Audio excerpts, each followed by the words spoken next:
Are you a business owner or entrepreneur who's had great success in the business world, and now you want to launch a speaking career to share your message with the world? If that's you, then listen up. 25-year speaking industry veteran Brett Ridgway has released his latest special report, 3 key things entrepreneurs must master to build a profitable speaking business. To pick up your copy, go to brettridgway.com/freebie. Welcome to the Spotlight on Speaking show with Brett Ridgway, where you'll learn the keys to building a profitable speaking business from speaking industry pros. Each week, we interview a great guest who will share his or her speaking journey, identify what their keys to success have been, and highlight some critical mistakes they've made along the way that you'll want to avoid. Be sure to visit our website at spotlightonspeaking.com. And while you're there, subscribe to us via your favorite network. Now, sit back, tune in, and get ready to meet this week's guest. Hello again, everyone. Welcome to another episode of the Spotlight on Speaking show. I am your host, Brett Ridgway. And my guest today, normally on the show, we talk about a speaker's journey, their keys to success, as well as mistakes they've made. And we're going to talk about that a little bit today, but we're going to take a slightly different tack because my guest today is Sheila Farragher-Gemma. And Sheila moved to the States in 1989 for a job in Boston. She figured she would stay a few years before returning home to Ireland, but 30 years later, with a husband in hand, 2 children, and a handful of successful businesses under her belt, she may be here to stay. Sheila has an entrepreneurial spirit which led her to the world of marketing consulting. Through her company, Connected Sponsor, she helps event promoters monetize their events by building long-standing relationships and partnerships with sponsoring companies. Some events she's helped with are the Traffic and Conversion Summit, ProfitCon, and Underground. So Sheila Farragher-Gemma, welcome to the Spotlight on Speaking show. Thank you, Brett. I'm so thrilled to be here. Thank you so much. Well, it's a pleasure to have you here because you and I go back quite a few years. We've crossed paths many times at events in the internet and information marketing worlds.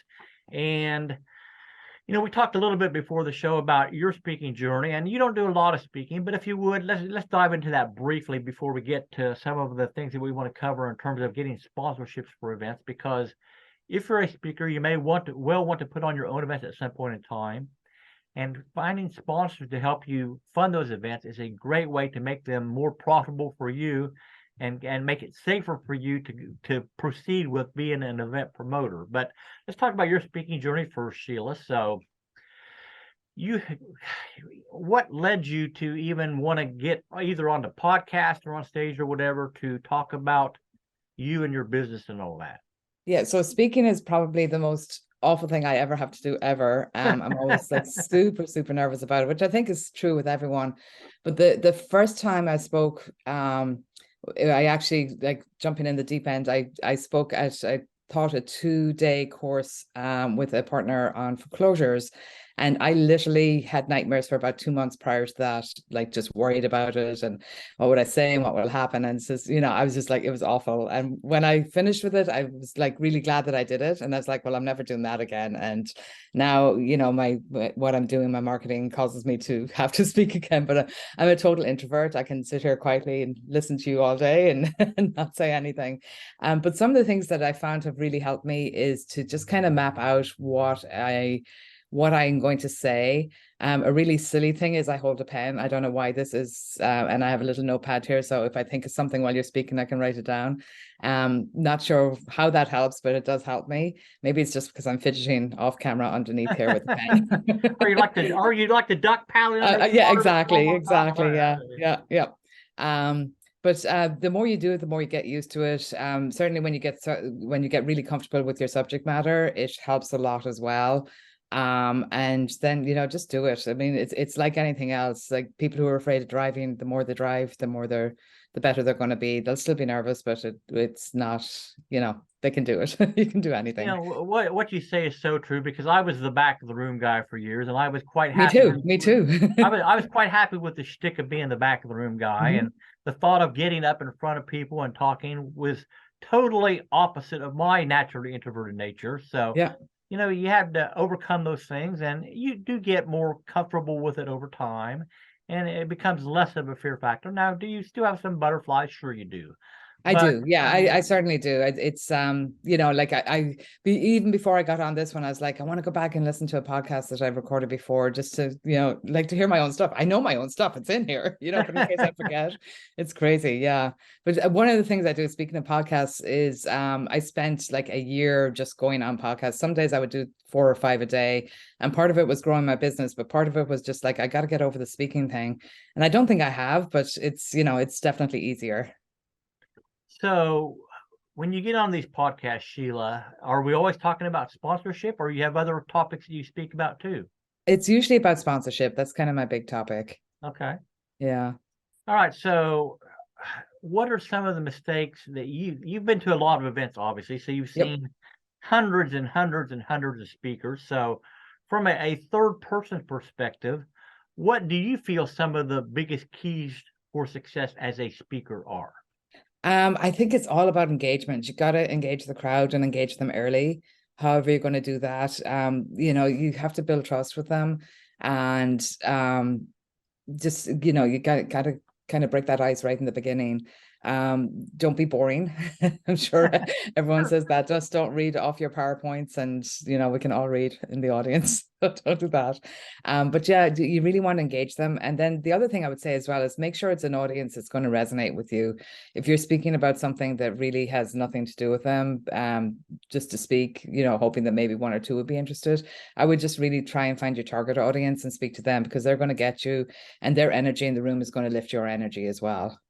Well, that's such an important point, and it's one of the things I often talk about, honestly, in terms of you've got to get in front of the right stages, and get in front of the right groups, because number one, if, as you say, your message isn't going to resonate with that group, then basically you're wasting your time being there. Now, yeah, it may be great to practice your speech and all that, and you may want to do that to get more comfortable with it. But if you're selling from the platform, to go into an audience that isn't the right fit for your message is by and large a waste of time. It's going to cost you money because you pay to come to the event yourself, and you're hoping to make money on the back end. So you got to do your homework in advance of an event to make sure it's the right fit for you. Yeah, and especially go ahead. Yeah. No, I was just going to say, especially like it got easier with COVID, with virtual. So, it was kind of easier to hop onto events that really wouldn't be good either. But it's, so you're not paying for flights and hotel rooms, but it's not it's a kind of a waste of your time doing that. So. Sure. All right. So as a fellow back of the roomer, Sheila, what are some of the mistakes maybe you've seen some speakers make that just left you shaking your head and saying, what the hell were they thinking? Some of the mistakes. I guess not being entertaining. That's one of the big ones. It's if you're up there, you've got a mundane voice. I think you really have to be able to kind of move with the flow. You got to read the room. You got to see who's in front of you. A lot of people have like the scripted talk that they're going to do. If it's not resonating, you got to shake it up a bit and just do something maybe outrageous or say something. You got to shift that energy and get them engaged again. So that's so important. Things that standing kind of in the one spot on the stage is awful. Like move around the stage, move around the room. I love speakers who like hop off stage. You probably hated it, but hop off stage and they're like here, there, and everywhere. And if I'm the camera crew, I hate it. But other than that's that, what exactly. Yeah, it's you want to make sure that you're really kind of building that energy in the room.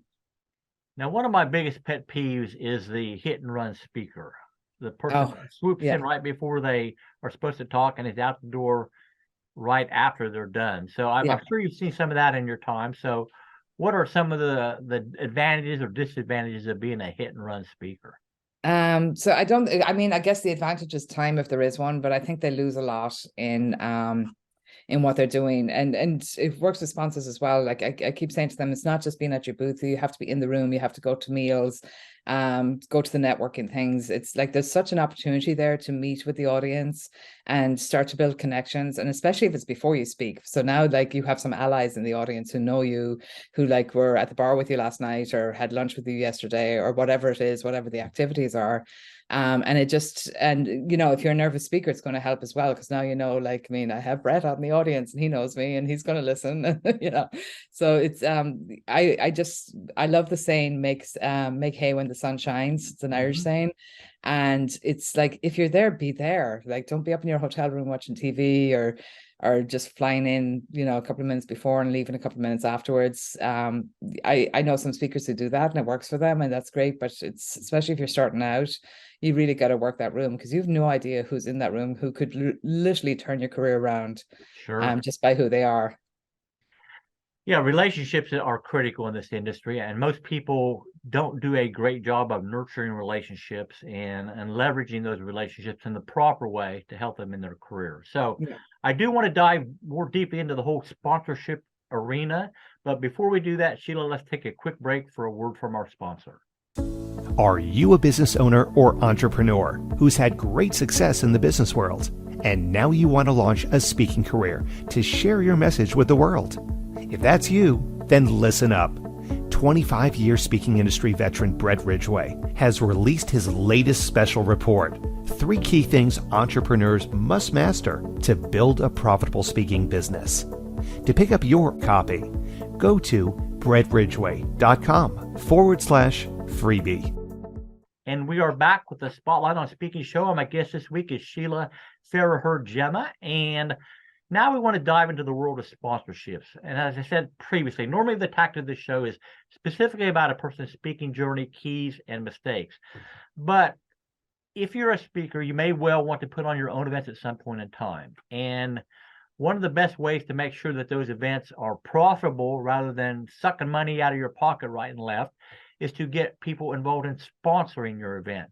So Sheila comes from the sponsorship world, and let's just dive right into this, Sheila. Tell me a little bit more about how you got into the whole area of sponsorship, and what does that mean specifically in terms of format of sponsorship or whatever it may be. Sure. Yeah. So I got into it kind of by accident. You know, Deanna Rogers, of course, we were in business together years and years ago, and she started working for traffic and conversion for digital marketer. I don't know why I'm forgetting that name, for digital marketer. And she asked me to come and help out with sponsorship for traffic and conversion in the first couple of years that they were doing it, which I did. And it just, like, I had no idea, I had no intention to kind of create this business or really run with it. But because traffic and conversion was full of other speakers, they asked me if I could do the same for them. And next thing, before I knew it, I had a business. The rest so it worked out really well. So as a person looking to get sponsors for their event, what are some of the keys to success in the sponsorship world to get people on board with your particular event? So some of the keys to success, and I'm actually going to tie this back to your speakers in the end that are attending events and speaking at events, with a tip for them. But some of the keys to success is you really want to just understand the whole kind of framework of the sponsorship. So if it's an event, you have an event host who's running the event and paying for the event. You have an attendee who's coming in to learn something or have some sort of transformation. And you can bring in the sponsor as like a third leg to that three-legged stool. That they will be the resources for the person in the room having that transformation, if that makes sense. So what I'm trying to say here is you really want to curate your sponsor floor so that it really makes sense, that it's not just, you know, a company, just like your speakers. You don't want a speaker coming in speaking about something that's totally off target for that event, that's not going to help the audience.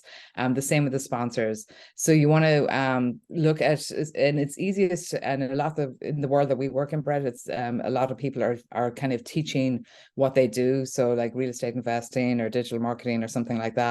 So that kind of makes it easier, as well as look at the resources that you needed to get to where you are and bring those resources in for your audience so that you can teach them all that you're going to teach them in the room.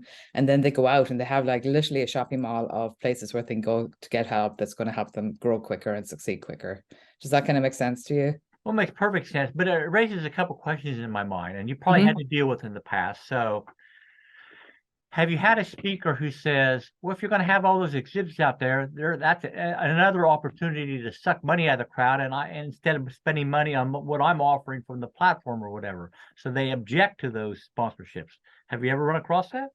I maybe but not as much. Like that's real scarcity mindset, in Sure my it is. opinion. Like if Yeah. there's a speaker there, especially if they're selling their product, the event owner has them coming in, A, because they can probably close, but B, and more importantly, because this is something that their audience can use as well for what it is that they're doing. So let's take the real estate example again. If somebody's teaching real estate, they may have like a property developer come in, or a property manager, or some other things that kind of tie into real estate, a title company, a fund and grow, something like that. So it's there's enough of it out there. It's not like that the person may come with a limited budget.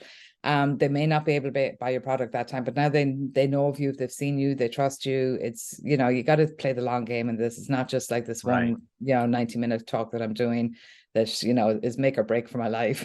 So hopefully it isn't. It shouldn't be.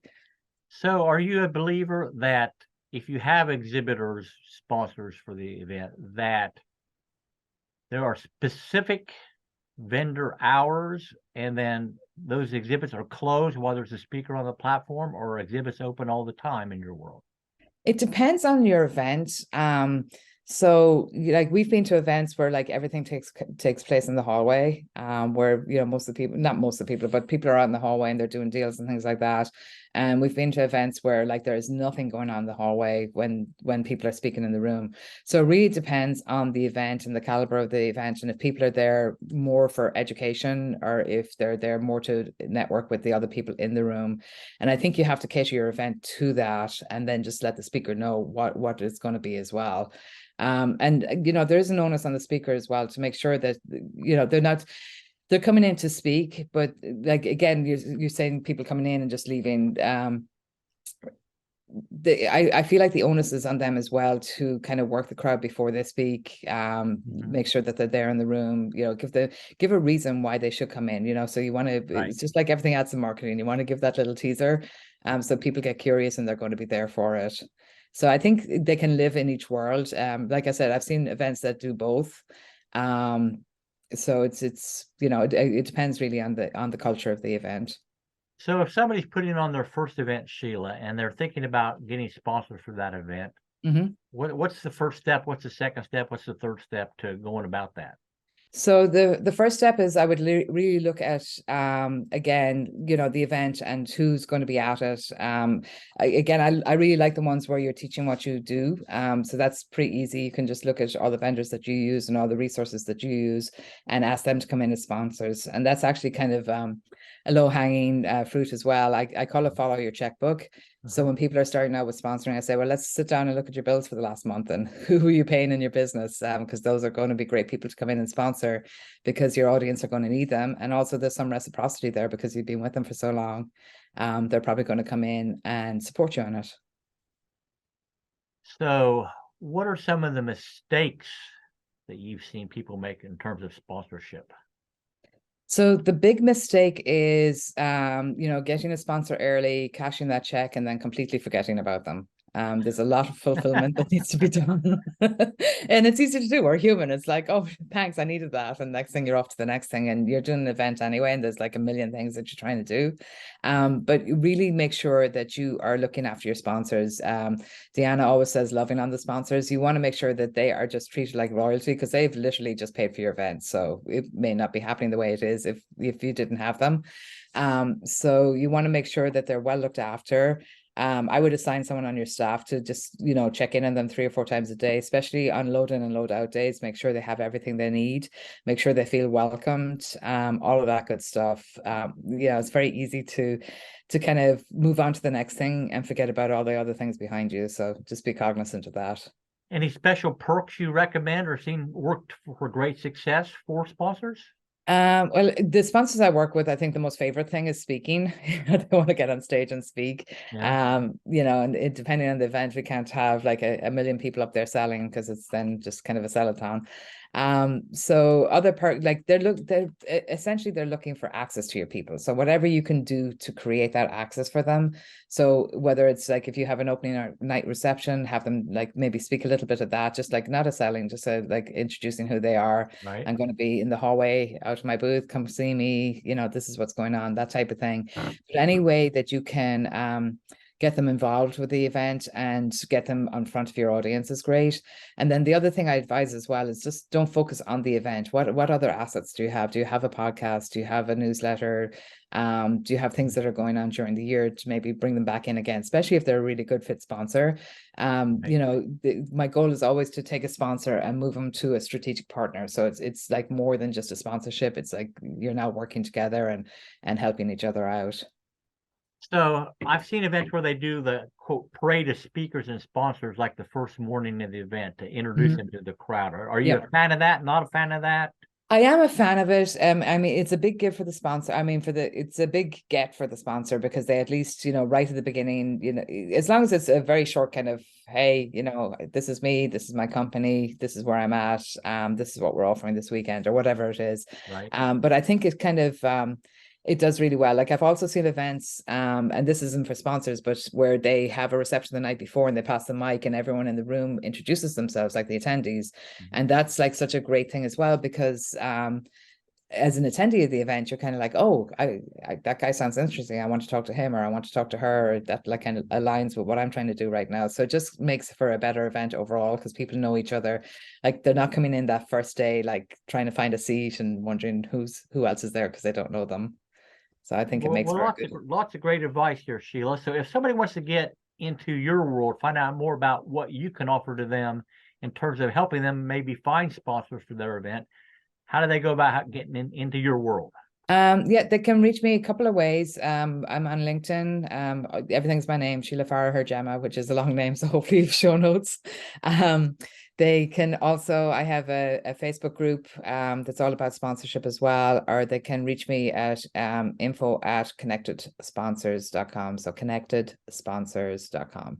All right, super. So I want to thank Sheila so much for being my guest this week on the Spotlight on Speaking show. As always, I'm going to encourage you, if you haven't, go to spotlightonspeaking.com and register there with your favorite service to be notified of upcoming episodes of the show. And again, as always, I wish you the greatest success in all that you do, and may 2023 be your greatest year yet. Take care, everybody.